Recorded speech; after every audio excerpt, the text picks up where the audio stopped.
2024 সালে Copa America শুরু হতে আর মাত্র কিছুদিন বাকি, এতেই শুরু হয়ে গেছে ভক্তদের মাঝে উত্তাপ। এবারে কোপা আমেরিকাটি আয়োজন করা হবে যুক্তরাষ্ট্রে, যা হবে কোপা আমেরিকার 48তম আসর। যাই হোক, কোপা আমেরিকার সকল ম্যাচের চূড়ান্ত সময়সূচি ঘোষণা করেছে কনমেবল, যেখানে রয়েছে আর্জেন্টিনা ও ব্রাজিল ম্যাচের চূড়ান্ত সময়সূচি। আজকের এই ভিডিওতে আমি আপনাদেরকে জানাবো কোপা আমেরিকায় আর্জেন্টিনার প্রথম ম্যাচটি চূড়ান্ত সময়সূচি এবং ম্যাচটি আর্জেন্টিনা কখন কার বিপক্ষে খেলবে। 2024 সালের কোপা আমেরিকার ড্রয়ের মধ্য দিয়ে আর্জেন্টিনা পড়েছে এক গ্রুপে, যেখানে আর্জেন্টিনার প্রতিপক্ষ হচ্ছে Peru, chilli, Canada.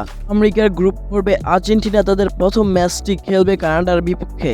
And guys, এই কানাডা কিন্তু খুবই শক্তিশালী একটি দল এবং 2022 বিশ্বকাপও খেলেছে তারা। কানাডা ভার্সেস আর্জেন্টিনার ম্যাচটি খেলা হবে যুক্তরাষ্ট্রের মার্সিডিস বেঞ্জ স্টেডিয়ামে এবং ম্যাচটি অনুষ্ঠিত হবে বাংলাদেশ সময় অনুযায়ী 21শে জুন ভোর 6টায়। আপনাদের কি মনে হয় এই ম্যাচটি কে জিতবে, আর্জেন্টিনা নাকি কানাডা? তা জানিয়ে দিন কমেন্ট বক্সে। আপনারা যারা সকল ধরনের ফুটবল ম্যাচ লাইভে দেখতে চান তারা এই ভিডিওর নিচে কমেন্ট করুন। আমি আপনাদেরকে এমন দুটো অ্যাপসের নাম বলে দিব যেটি দিয়ে আপনি সরাসরি এই ম্যাচগুলো লাইভে দেখতে পারবেন। ফুটবলের সকল নিউজ পেতে চ্যানেলটিকে সাবস্ক্রাইব করে রাখবেন।